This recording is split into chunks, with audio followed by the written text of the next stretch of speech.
दोस्तों, कैसे हैं आप सब। उम्मीद करता हूँ कि आप सब अच्छे होंगे। दोस्तों, बिना विलम्ब किए शुरू करते हैं। दोस्तों, हम लेकर आए हैं junior engineer civil electrical mechanical के जो है पेपर एनालिसिस लेकर आए हैं, जो कि ओरिजिनल है, फुल्ली ओरिजिनल है। आपको फुल्ली जो है ओरिजिनल है, ये आपको दिखाई पड़ रहा होगा। यहाँ पे लिखा हुआ है junior engineer civil electrical mechanical paper 1। दोस्तों, ये रीजनिंग का पेपर है। मैं दोस्तों यहाँ पे टेक का जो है फुल एनालिसिस करने जा रहा हूँ। तो दोस्तों, पूरे वीडियो को ध्यान से देखिएगा।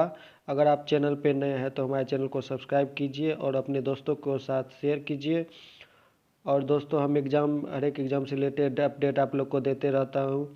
दोस्तों, एनटीपीसी का भी एग्ज़ाम का अपडेट मैं आप लोग को देते रहूँगा। तो दोस्तों, हमारे वीडियो को पूरे अंत तक देखिए। तो दोस्तों, बिना विलम्ब किए शुरू करते हैं।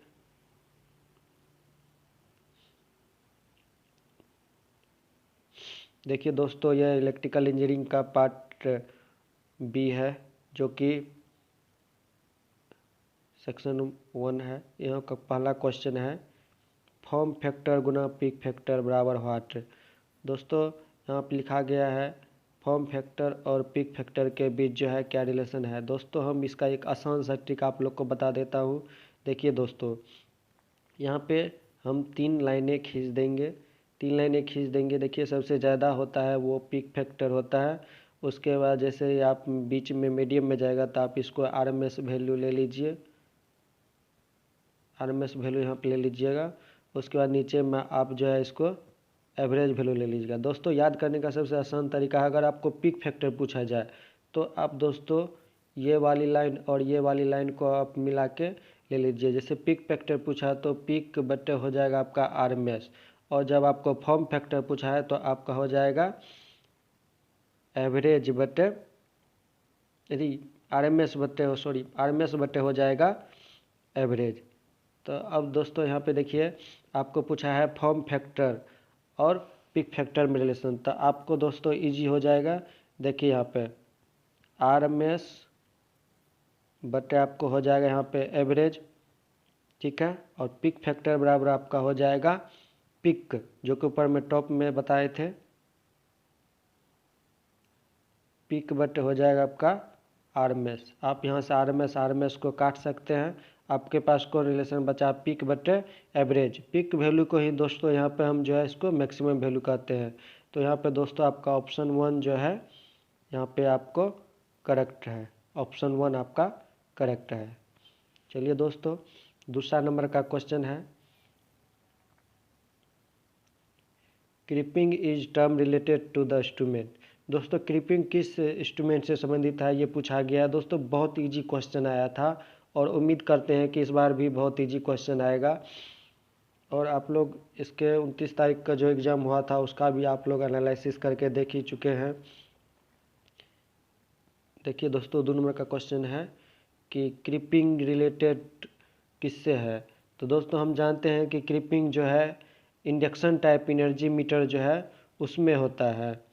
अब दोस्तों, ये क्रीपिंग है तो क्रीपिंग का मतलब क्या होता है, क्रीपिंग क्यों आता है। दोस्तों, जब डिस्क रोटेशन करता है, नो लोड पे रहता है, तो उसमें क्या होता है कि जो है थर्मल वाइब्रेशन होने लगता है, जिससे क्या होता है कि उसमें जो है मेजर करने में जो है थोड़ी कठिनाई होने लगती है, एरर प्रोड्यूस करने लगता है। इस क्रीपिंग से बचने के लिए हम क्या करते हैं, एक डिस्क के जो चारों ओर क्या करते हैं, चारों ओर नहीं, यहाँ पे 2 पॉइंट पे हम क्या करते हैं, एक 2 होल कर देते हैं। इससे क्या होता है कि इसमें जो मैग्नेटिक फील्ड बनता है वो इससे पास हो जाता है और ये इससे पास हो जाता है। दोस्तों, हम बहुत क्लोजली इसके जो है 2 ड्रिल कर देंगे, जिससे हमारा क्या होगा, क्रीपिंग क्या होगा, रिड्यूस हो जाएगा। तो इसका आंसर क्या हो जाएगा, इंडक्शन टाइप इंस्ट्रूमेंट में जो है क्रीपिंग होता है। दोस्तों, हर एक क्वेश्चन से मैं चाहता हूँ थोड़ा थोड़ा आपको फैक्ट बताते जाओ, जो कि आपको बहुत बेनिफिशियल होगा। अब दोस्तों, यहाँ पे 3 नंबर का क्वेश्चन है, 4 type power plant has been out which of the alike a some manner odd is different select 1। यहाँ पे दोस्तों क्वेश्चन में कहा गया है कि इस 4 पावर प्लांट जो आपको यहाँ पे ऑप्शन में दिखाई दे रहा होगा, 4 पावर प्लांट जो है इसमें सबसे अलग कौन पावर प्लांट है। अब दोस्तों यहाँ पे हम अगर जब जैसे बात करेंगे हाइड्रो पावर प्लांट, उसके बाद nuclear power plant, thermal power plant और solar power plant.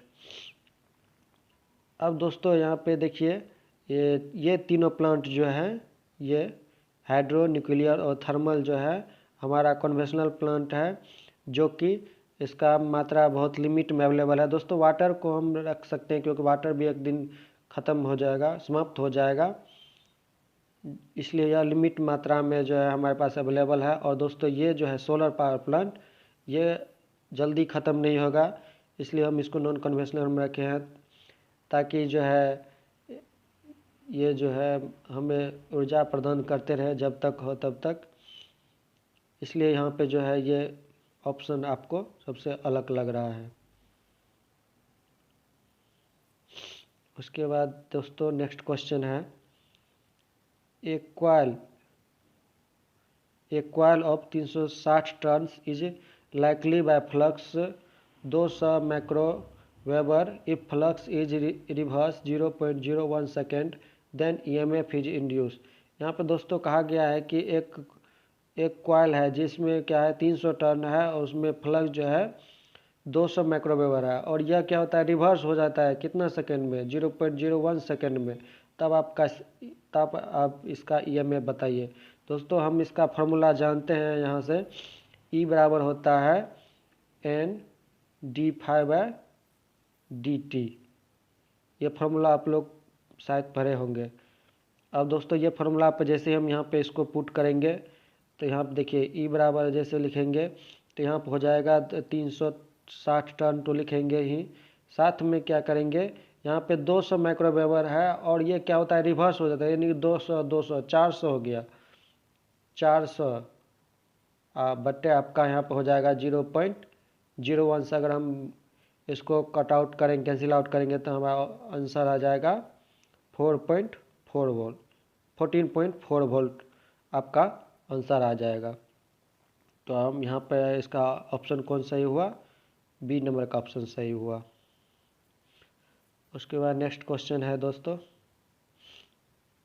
The candle power of lamp place normal working plane of 60 CPE find the distance illumination is 15 lux. दोस्तों यहाँ पे पूछा गया है, आपको दिया गया है कि कैंडल पावर दिया गया आपको 60 कैंडल पावर दिया है, और उसके बाद जो है इल्यूमिनेशन आपको दिया है 15 लक्स। तो यहाँ पे दोस्तों आपको डिस्टेंस पूछा गया, तो डिस्टेंस निकालने का एक फार्मूला होता है, आप लोग जानते होंगे, इल्यूमिनेशन बराबर होता है यहाँ पे कैंडल पावर बटे d²। अब दोस्तों ये फार्मूला पे आप आसानी से पुट कर दीजिएगा, आपको आंसर आ जाएगा।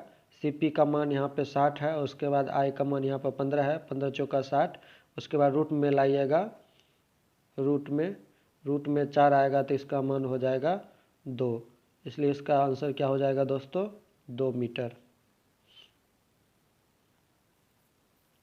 उसके बाद यहाँ पे 7 नंबर का क्वेश्चन है, for indoor lighting the range of space height is. यहाँ पे देखिए दोस्तों पूछा गया कि इंडोर लाइटिंग का जो है स्पेस हाइट का रेशियो क्या होता है, स्पेस हाइट का रेशियो क्या होता है।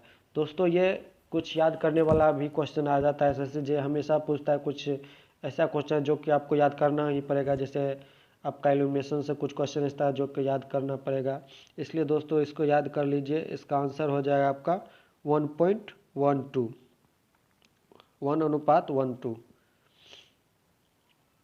उसके बाद दोस्तों 8 नंबर का क्वेश्चन है, lower efficiency lower power factor the feature of which following motor. कह रहा है कि लोअर इफिशियंसी और लोअर पावर फैक्टर जो है किस मोटर का होता है। तो दोस्तों यहाँ पे आपको पता है सिंक्रोनस मोटर का पावर फैक्टर जो है वो तीनों में रहता है, यूनिटी भी होता है, लैगिंग भी होता है, उसके बाद जो है लीडिंग भी होता है। सिंगल यहाँ पे दोस्तों 3 फेज इंडक्शन की बात करते हैं तो हमेशा जो है लैगिंग ही रहता है, लेकिन इसका जो है थोड़ा सिंगल फेज से जो है थोड़ा ज़्यादा होता है, डीसी शंट मोटर का भी ज़्यादा होता है। लेकिन दोस्तों यहाँ पे लोअर पावर फैक्टर होता है, सबसे कम पावर फैक्टर का जो है सिंगल फेज इंडक्शन मोटर का जो है सबसे कम पावर फैक्टर होता है। और इसका एफिशिएंसी भी बहुत कम होता है, इसलिए इसका आंसर हो जाएगा बी। उसके बाद दोस्तों 9 नंबर का क्वेश्चन है, the torque angle of 3 phase synchronous motor depends upon. दोस्तों यहाँ पे पूछा गया है कि टॉर्क एंगल बताइए सिंक्रोनस मोटर का, वह किस पे डिपेंड करता है। तो हम जानते हैं दोस्तों कि टॉर्क एंगल जो है स्पीड पे डिपेंड नहीं करता है, सप्लाई वोल्टेज पे डिपेंड नहीं करता है, और एक्साइटेशन पे भी डिपेंड नहीं करता है। तो दोस्तों यहाँ पे जैसे हम निकालते हैं टॉर्क एंगल, तो टॉर्क एंगल को ही वेरी करके जो है उसके हम टॉर्क को जो है फिक्स करते हैं सिंक्रोनस मोटर का, इसलिए इसका आंसर हो जाएगा लोड। दोस्तों बहुत इजी क्वेश्चन है, आप चुटकी में बना दीजिएगा, लेकिन आप लोग को क्वेश्चन से रूबरू होना पड़ेगा एक बार, तभी बना सकते हैं। उसके बाद दोस्तों 10 नंबर का क्वेश्चन है कि the names of the material given select one has the least resistivity. सबसे कम रेजिस्टिविटी किसका होता है। दोस्तों आप लोग को यहाँ पे पता ही है, आयरन का नहीं होगा, ग्लास का भी नहीं होगा, नाइक्रोम का भी नहीं होगा, क्योंकि इस सब का रेजिस्टिविटी जो है बहुत ज़्यादा है। और सिल्वर जो है एक गुड कंडक्टर है, जिसके कारण इसका रेजिस्टिविटी जो है कम होगा, इसलिए इसका आंसर सिल्वर आसानी से आप टिक कर सकते हैं। उसके बाद 11 नंबर का क्वेश्चन है, dash transformer usually mounted on the pole of plinth. तो दोस्तों यहाँ पे हम कह रहा है कि आप पोल माउंटेड सब स्टेशन के बारे में जानते होंगे। उस पर जो है वो सब स्टेशन क्या होता है दोस्तों, वो सब स्टेशन एक ट्रांसफार्मर ही होता है, जिसको हम डिस्ट्रीब्यूशन ट्रांसफार्मर कहते हैं, जो कि पोल माउंटेड होता है। तो इसलिए ऑप्शन आपका डिस्ट्रीब्यूशन ट्रांसफार्मर ही होगा, ना करंट ट्रांसफार्मर होगा, ना पावर ट्रांसफार्मर होगा, ना जो है आपका पोटेंशियल ट्रांसफार्मर होगा। आपका ऑप्शन जो है डिस्ट्रीब्यूशन ट्रांसफार्मर होगा। उसके बाद 12 नंबर का क्वेश्चन है, when capacitor are connected in series across DC voltage the same current flow through the capacitor in given time. दोस्तों आपको यहाँ पर पूछा गया है कि क्या होगा जब जो है कैपेसिटर को सीरीज वोल्टेज के साथ जो है कनेक्टेड किया जाएगा। तो दोस्तों आप जानते हैं कि कैपेसिटर को सीरीज के साथ कनेक्ट किया जाएगा तो वह जो है सेम चार्ज रहेगा कैपेसिटर के पास, और जो है सेम अमाउंट में करंट फ्लो करेगा, यानी कि उस पर जो है कोई इफेक्ट नहीं होगा। जिस प्रकार का चार्ज रहेगा सीरीज में है तो चार्ज सेम रहेगा, और करंट जो है उससे समान में फ्लो होगा। जैसे जिस तरह सीरीज में हम किसी रजिस्टर कनेक्ट करते हैं, बिहेव करता है, उसी प्रकार होगा, कोई चेंज नहीं होगा। इसलिए आप आसानी से इसका सी नंबर को टिक कर सकते हैं। उसके बाद 14 नंबर का क्वेश्चन है, a dash work on the principle of dynamic induce EMF. अब दोस्तों यहाँ पर डायनेमिक इंड्यूस ईएमएफ की बात आ गई है। तो डायनेमिक इंड्यूस ईएमएफ क्या होता है कि कंडक्टर को क्या करते हैं हम, रोटेट कराते हैं, और जो है फील्ड को हम स्थिर रखते हैं। तो जो है उसमें क्या होता है, एक ईएमएफ इंड्यूस होता है, जो कि किस में पॉसिबल है, जनरेटर में। किस में पॉसिबल है, जनरेटर में, इसलिए इसका आंसर हो जाएगा जनरेटर। 15 नंबर का क्वेश्चन है, the type of insulator use in line up to. यहाँ पर दोस्तों याद रखिएगा, एक पॉइंट लिखा गया है up to. Up to means होता है कि इतना तक हम यूज कर सकते हैं। तो दोस्तों आपको 4 ऑप्शन दिया गया, pin insulator, reel insulator, post insulator और स्ट्रेन इंसुलेटर। तो आप दोस्तों जानते हैं कि आप पिन इंसुलेटर का आपको एग्जाम में हमेशा क्वेश्चन में दिया रहता है कि pin insulator up to 33 kV। तो ये तो दोस्तों आपका होगा ही, लेकिन इसमें ऑप्शन के अकॉर्डिंग जो है आपको कहा गया है। तो सिर्फ ओनली वन रहता तो यही आंसर होता, लेकिन ये ओनली वन के बाद भी कहा गया। तो अप टू लिखा है तो दोस्तों हम स्ट्रेन इंसुलेटर जो है इसके साथ हम यूज कर सकते हैं। 33 kV तक जो है स्ट्रेन इंसुलेटर को यूज किया जा सकता है। ये दोस्तों आप लोग को याद रखने वाली बात है कि स्ट्रेन इंसुलेटर 33 kV तक हम यूज कर सकते हैं। दोस्तों मैं एक बार फिर कहना चाहूँगा, अगर वीडियो आपको अच्छा लग रहा है, हम दोस्त थोड़ा सा भी मेहनत किए हैं, तो आपका भी फर्ज बनता है अपने दोस्तों के साथ शेयर कीजिए, और अपने भी व्हाट्सएप ग्रुप, टेलीग्राम ग्रुप में भी शेयर कीजिए। चलिए दोस्तों आगे बढ़ते हैं। 16 नंबर का क्वेश्चन है, इन एन अल्टरनेटर अल्फा बराबर 60 degree then find the pitch factor. दोस्तों यहाँ पे कुछ नहीं पूछा गया, पिच फैक्टर पूछा गया। पिच फैक्टर बराबर आप लोग फॉर्मूला जानते होंगे, इसके बराबर होता है cos α/2। सीधा अल्फा का मान दिया है 60 डिग्री, यहाँ पे कट के 30 डिग्री हो जाएगा। cos 30 डिग्री का मान आप लोग को पता ही होगा, √3/2। देखिए दोस्तों, क्वेश्चन आपका हवा हो रहा है और आप जो है इसको अटेम्प्ट कर रहे हैं। एसएससी जेईई में जॉब लेना, वैकेंसी दोस्तों बहुत कम ही आती है, लेकिन एक फिक्स अमाउंट में बहुत अच्छी वैकेंसी है एसएससी जेईई की, और रॉयल जॉब है दोस्तों एसएससी की। उसके बाद नेक्स्ट क्वेश्चन है दोस्तों, the wattage rating of single phase induction motor use as ceiling fan will be range of. कह रहा है कि वाटेज रेटिंग क्या होगा सिंगल फेज इंडक्शन मोटर का, जो हम सीलिंग फैन में उसका यूज करेंगे। दोस्तों सीलिंग फैन का जनरली आप लोग को रेटिंग पता ही होगा। रेटिंग इसका कितना होता है, 50 से 75 होता है, जनरली होता है। लेकिन यहाँ पर दोस्तों आपको बात कहा गया है कि सिंगल फेज जो है उसका और ज़्यादा रेंज कितनी होना चाहिए। यहाँ पर देखिए 75 ऑप्शन में नहीं है दोस्तों, तो 50 से जो है 150 तक भी जो है हम सिंगल फेज इसका जो है सीलिंग फैन वाला जो मोटर है उसका हम उपयोग कर सकते हैं। दोस्तों यहाँ 50-75 होता तो आप आसानी से उसको टिक कर सकते थे। कितना, एक बार फिर बता देते हैं, 50 से 75 इतना होता दोस्तों, आप आसानी से इसको टिक कर सकते थे। लेकिन यहाँ पर दोस्तों 50 से 150 लिया गया, तो इसलिए इसका करेक्ट ऑप्शन जो है 50 से 150 ही होगा। उसके बाद देखिए दोस्तों अगला क्वेश्चन है, lamp are use to light up to sport stadium. कह स्टेडियम में जो है हम किस प्रकार का लैंप का यूज करेंगे। दोस्तों यहाँ पे एक क्वेश्चन है कि dash lamp are use light up to sport stadium. Stadium में हम किस प्रकार का लैंप का हम यूज करेंगे। दोस्तों यहाँ पे देखिए फ्लोरेसेंट लैंप का जो हम यूज नहीं कर सकते हैं, ये घर में किया जाता है। एलईडी का भी नहीं कर सकते, क्योंकि उसमें जो है सबसे ज़्यादा फ्लड लाइटिंग का ज़रूरत होता है। तो दोस्तों सोडियम वेपर लैंप का उपयोग हम जनरल स्ट्रीट लाइटिंग में करते हैं, स्टेडियम में नहीं करते हैं। तो यहाँ पे ऑप्शन जो बता आपका इंडिकेसेंट लैंप का हम यूज क्या करते हैं, स्पोर्ट स्टेडियम में करते हैं। दोस्तों हम एक बार फिर बता देते हैं आपको, पीजीसीएल का जो पेपर होगा उसका भी मेरे पास प्रीवियस ईयर का क्वेश्चन है। हम जो है उसका फिर से जो वीडियो बनाएंगे, तो आप लोग उस वीडियो को पूरा ध्यान से देखिएगा, आप लोग को बहुत बेनिफिट होगा। चलिए दोस्तों अगला क्वेश्चन है, if the connected light load in house 3000 वाट। यहाँ पर लिखा गया है कि लाइट लोड जो है आपका 3000 वाट है और पावर सर्किट का जो लोड है 6000 वाट है। तब कह रहा है कि नंबर ऑफ सब सर्किट निकालिए। देखिए दोस्तों आपको फार्मूला सीधा याद होना चाहिए, सब सर्किट बट्टे हो जाता है लाइट लोड सर्किट। तो यहाँ पे 6000 बटे आपका 3000 कर दीजिएगा, सीधा आपका आंसर 2 आ जाएगा। 2 आ जाएगा तो आपका आंसर इसका ए हो जाएगा। बहुत अच्छा क्वेश्चन आया है दोस्तों एसएससी का। दोस्तों